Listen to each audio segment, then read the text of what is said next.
Hello, this is Jake Light, gaming lawyer at your service. We're back again with the Great Ace Attorney. Now, with this cute girl that I have to voice with my overly deep, not really deep, but very husky voice.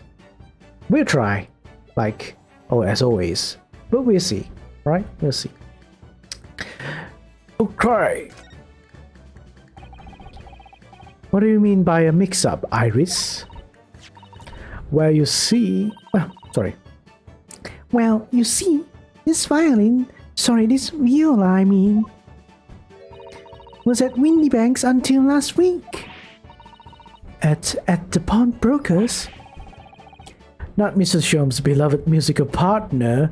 Oh no, so terrible.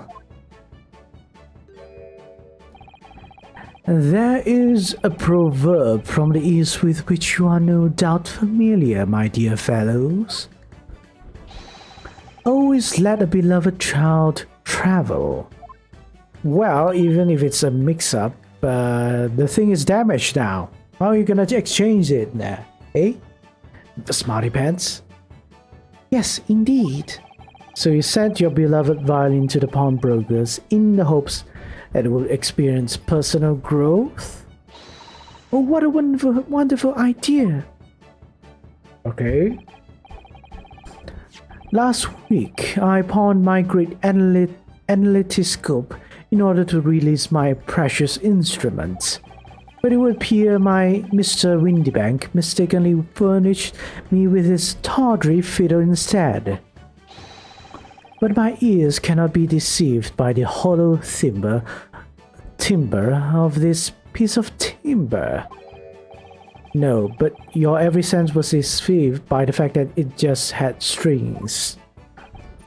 Pshaw, a fine state of air this is. And I always say, Mr. Naruhodo, never trust a pawnbroker. They will try to fiddle you with every time. But earlier you told us that you could think of pawnbrokers as an extremely secure vault. How contradictory can be, Mr. Sholmes? Come, Mr. Naruhodo. Dilly-dallying will get you nowhere. Sorry? Crunching your toast with vacant egg-speck. Thrashing your coffee so obtusely. Are you not a little embarrassed by your own conduct, considering the urgency with which we are faced? We must visit Mr. Winbank's Brokery at once. That's right, isn't it, Mr. Sholmes? Precisely, Mr. Sato, without a moment's delay. But I haven't finished my bacon and eggs. Bacon and eggs. My dear fellow, surely you do not still intend to crunch your bacon with an increasingly vacant aspect, to press your egg over more obtusely? Alright, say no more. Let's go then. Don't worry, Nuya. I'll be happy to heat it up for you again later. Oh, thank you, Iris. As it happens, I am rather curious to see what a British pawnbroker's looks like. Alright, let's go. Go. Oh, we have two places to go now. Let's go to the Baker Street. Probably nothing to do. I will not examine any of it. Whoa, this is just right beside us. The goddamn pawnbroker is right beside us. Alright then. Let's move into the Winbank's pawnbrokery. Alright. Oh my god, this reminds me of those games where you have to click on the objects that are hidden, somewhat hidden, like puzzle thing. But it's a fun game to watch other people play. I'm not sure it's a fun game to play myself. In any case. So this is a British pawnbrokery. Oh my! There are all sorts of tools and contraptions in here that I've never laid eyes on before.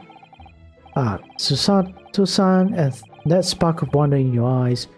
Can't wait to scour the shelves, can you? I get the impression you enjoy places like this. Oh yes, I don't know why, but seeing such a lot of things I don't understand is a thrill for me. My dear fellows, let us not forget why we are here. Oh, Mr. Sholmes. We are calling on matters of business, not pleasure. And clearly Mr. Sholmes means business too, judging from the spark of fury in his eyes. How do I do his voice? Ah, Mr. Sholmes, sir, welcome back. Did you hear that brazen welcome? Well, yes, we are potential customers after all. We are disgruntled customers, Mr. Naruhodo. It's time to inform Mr. Winbank of our ire. Come, the fight is afoot.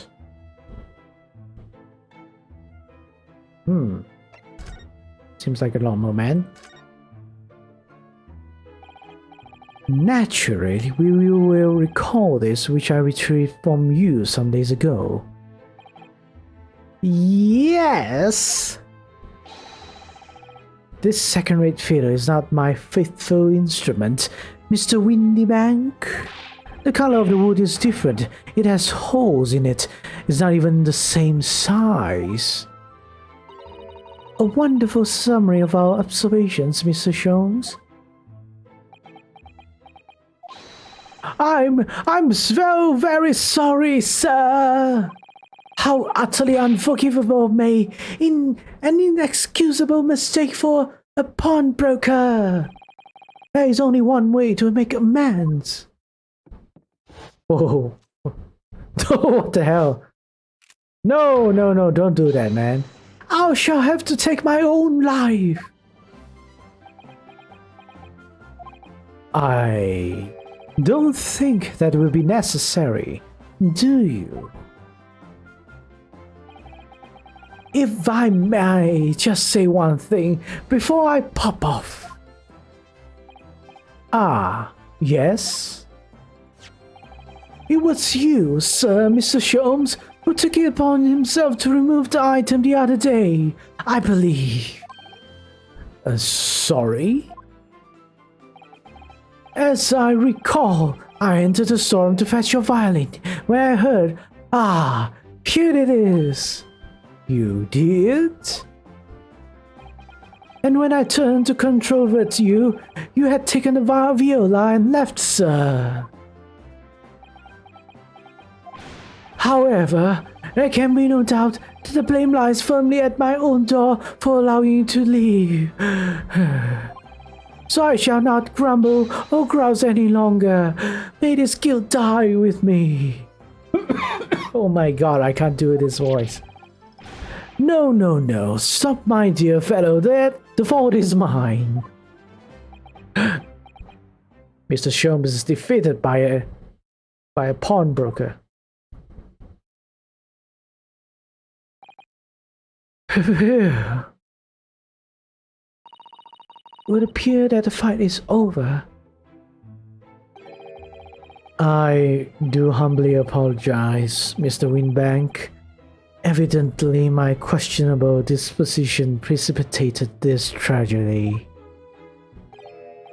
Well, you won't be Mr. Herlock Sholmes without that questionable disposition now, would you? I do believe you may be right, sir. It's either laugh or cry, I suppose. You are, it must be said, one of my more challenging customers. I needn't remind you of a peculiar collections of items you've brought through my door in the past. Oh, peculiar items? In the extreme, ma'am. For example, the unpublished manuscript of an eponymous work, the novels of Herlock Sholmes, or some such. Oh my, a new full-fledged novel? And unpublished? Sorry, I haven't yet to read, you mean? Forgive me!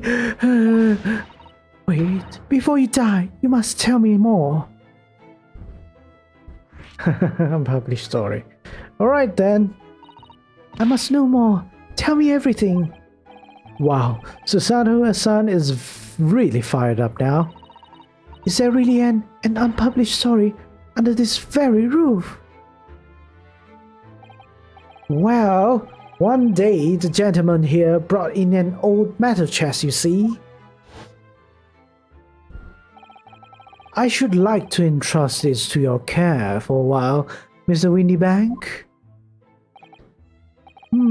For a chest like that, 1 shilling, sir, not a farthing more. It houses something of very great value indeed. The latest manuscript, recounting the adventures of one Mr. Sherlock Holmes. I beg your pardon, a manuscript? You wish to deposit a manuscript? Indeed, I do, for I am confident it will be quite safe here. And that was that. Such Mr. Holmes' latest tale of otherworldly mystery lies dormant in my storeroom. Mr. Holmes, is that really true? Do I sense that someone doesn't want to talk about this? I continue to pay your fee, do I not? Then Connie continues to store my belongings securely. Of course, sir. Of course. They are safe and sound with me, I assure you, on my life. This is all very strange.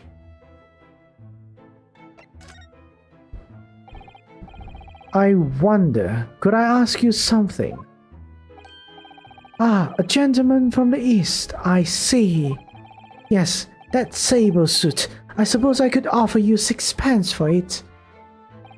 Without wishing to offend, the tone is somewhat dull. Sorry? Aha! But for your splendid attire, ma'am, 5 guineas, no less.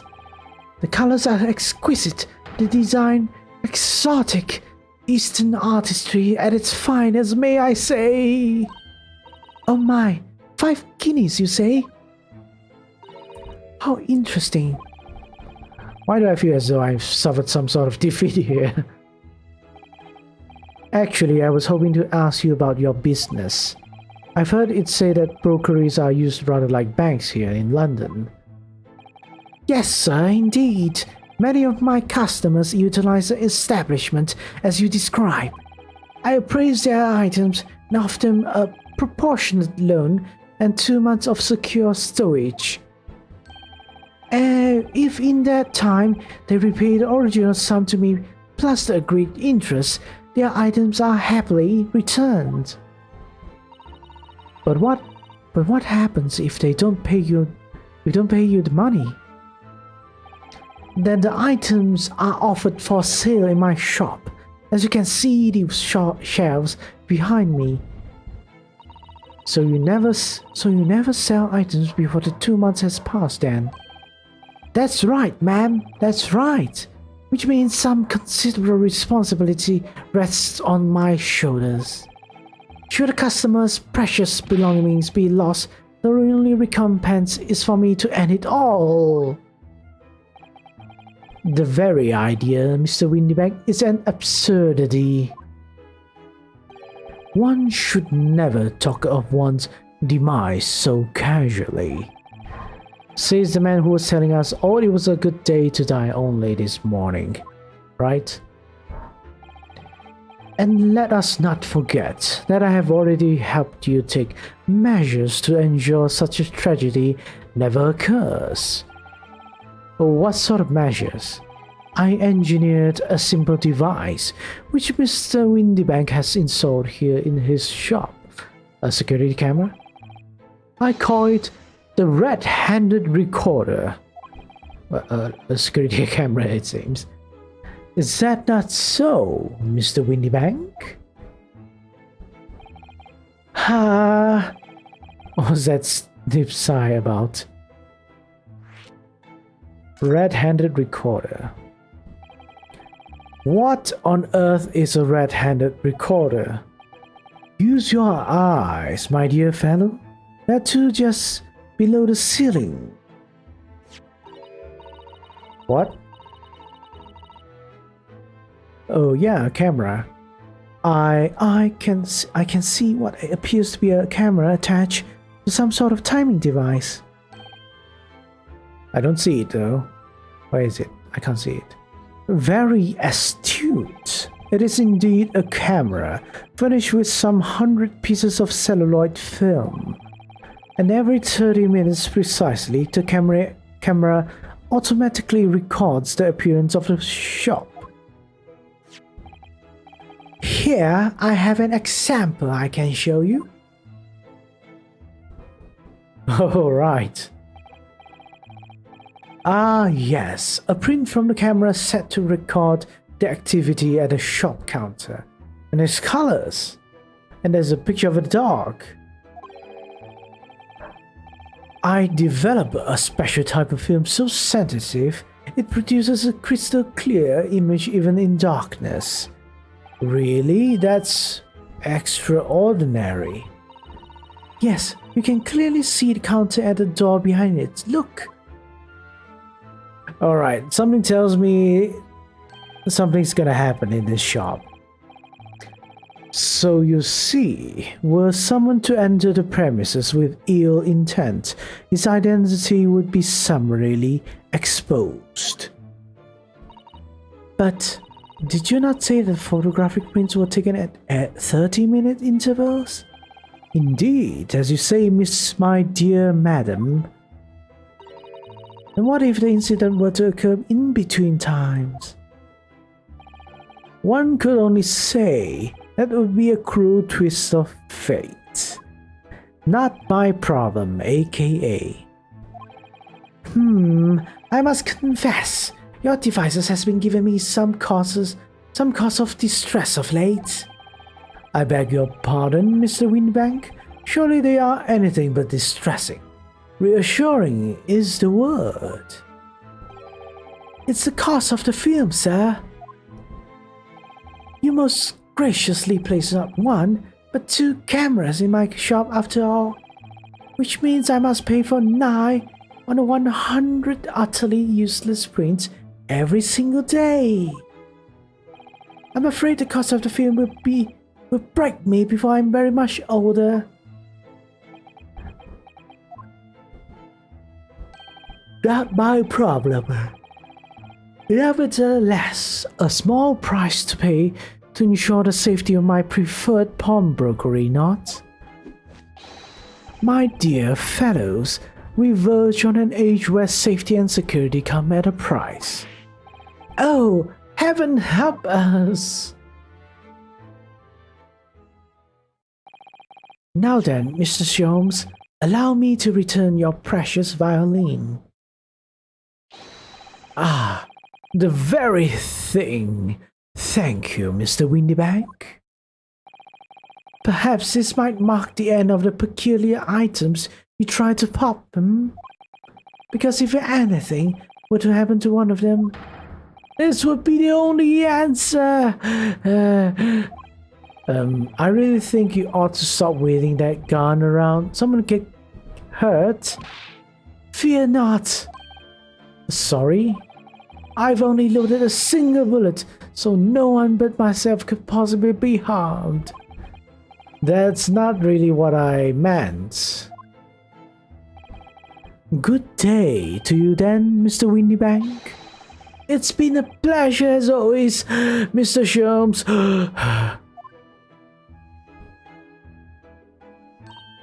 So, Miss Naruhodo, now we can explore at last.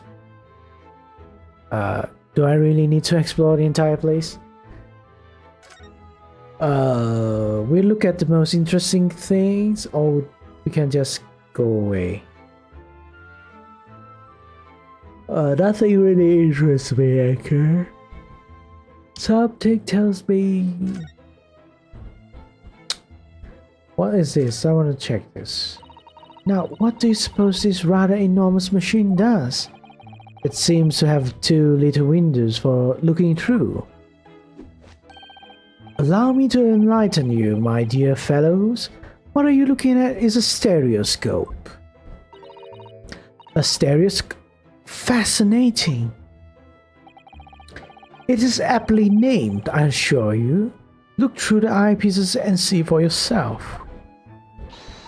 Oh, I should be delighted to. Excuse me for a moment, I will just have a look. Just before you do, there is something I should point out. My dear fellows, in order to see the image properly, stereoscopically, as it were, you will need to be cross-eyed. However, if that is beyond you, it is of little consequence today. Alright then, I'm going to try it. Right. Mr. Naruto, you must see at once. Oh, alright then. So I need to be cross-eyed, like I'm trying to look at my own nose. Who is that? What the? I don't believe it. It's just a photographic print, but it seems like you could reach out and touch it. Yes, the sense of death is startling, is it not? Stereoscopes are one of London's many fads. They are often found in little stalls in the park. People queue for hours to see them. Why? Why are people meddling with such black magic? It is no magic, my dear madam. It is, well, far too complicated to explain at present. We shall save this lesson for another day. Oh. Right. How about the door? No, it's not. No, it can't be investigated, apparently. How about this calendar? Calendar is important, apparently. That's not a calendar you could easily miss, is it? 15 April. Today's date. Yes, that's not for sale, I must point out. It is an Eastern style page-a-day calendar. Every night at midnight, I tear off the front page to reveal the following day's date. The perfect calendar for a tearaway fellow, such as yourself, Mr. Winbank. And who was it who walked out of here with the wrong violin before? Well, when an agreed storage period has passed without repayment, articles are forfeited, you see. So I have to keep a close eye on the date. Something of a pawnbroker's obsession, you might say. Oh yes, I can see you're very dedicated to your job. Oh, bloody hell, what's this over here? Look at this, whatever could it be used for? I have no idea. Ah! There's a small chance. There's a small catch just here, look! We're going to open it, aren't we? Secret compartment? Oh my, that's amazing! There's some sort of spring-loaded mechanism, which we never managed to pull back to the way it was before. What are you two doing? What? Us? Nothing. Oh no, nothing at all. Whatever this device is, it seems to have a pair of little windows to look through. I feel as though I've seen something rather similar to this elsewhere. Right, horse is not an examinable thing. Clock is. Look at this. What could this lovely big shiny box be? That, my dear madam, is a music box. Surely you have such things in your own country. Oh my, yes, but I certainly never seen one so large before. Indeed. Shall we listen a while?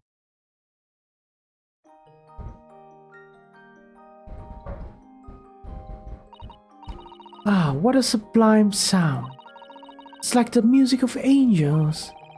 I never heard anything like it before in my life.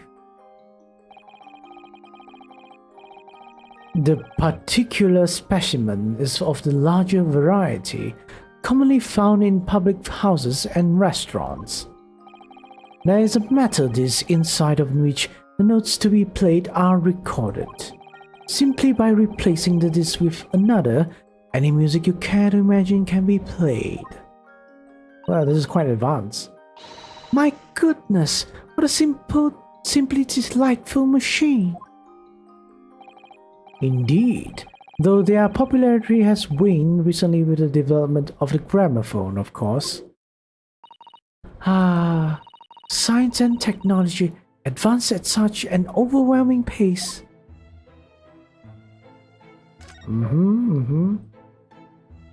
Right. Some more stuff to look at. The gun. List of things. An ink pen. The dog. Look at the enormous ledger open on the counters there. Mr. Winbank is, if nothing else, very particular about recording the items he accepts. He'd have to be, otherwise he'd get himself into all sorts of trouble. Which might explain the thing that catches my eye far more than the ledger. The gun! This revolver here. Do not entertain even a single thought of pilfering an article herein, my dear fellow.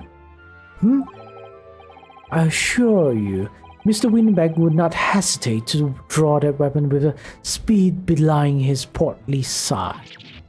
Oh, you don't mean he'd blow his brains out? Indeed, in recompense for his blunder.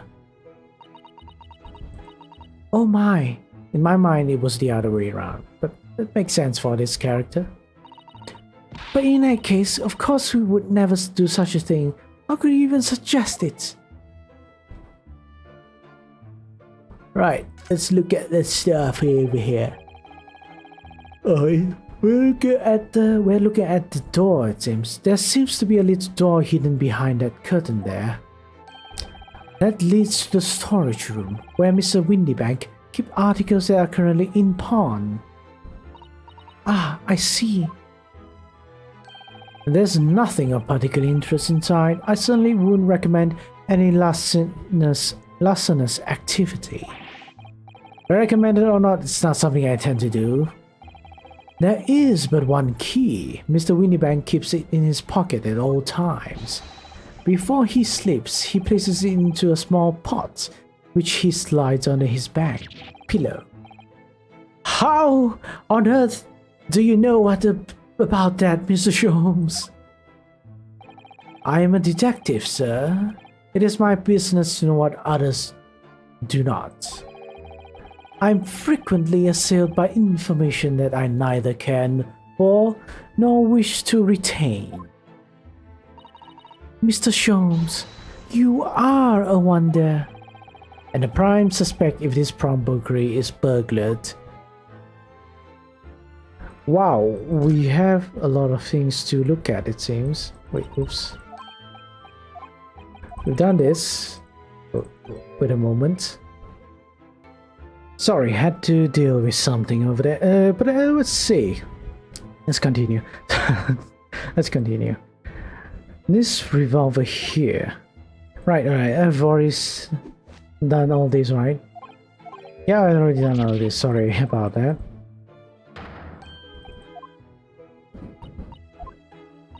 Okay, never mind. Alright. Okay, what else can we examine in this room? No, can't examine over here. The shelves, I guess. What uncommon things are on these shelves here? Crockery, footwear, clocks and watches. Almost anything you can care to imagine. Those are forfeited items, Offered for sale by the pawnbroker. What does that really mean, though? When you pawn or well, I have no idea how to say that word, or colloquially pop an item, the broker loans your money against its worth. He stores the item for an agreed period of time, after which the loan must be repaid. If not, he is free to display it in his shop for sale at a price of his choosing. Oh yes, now you've explained, I'm noticing little price tags on everything. Of course, simply by paying the agreed interest on the loan, one can extend the period of safekeeping.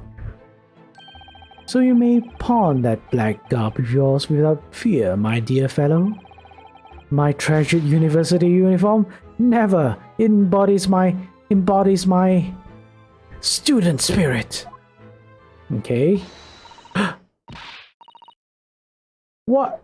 Only tuppence for it? That ain't fair, you know it. The article's barely worth a penny, miss. I cannot offer more. What is happening? Who is talking to who? Sounds like there's an argument brewing over by the counter. And we'll find out what that argument is next time, because we are out of time. So sorry about that. So thank you so much for watching this episode. Hope you enjoyed this playthrough. So see you next time, alright? Take care, stay hopeful, but be critical, alright? Bye bye. Thanks again.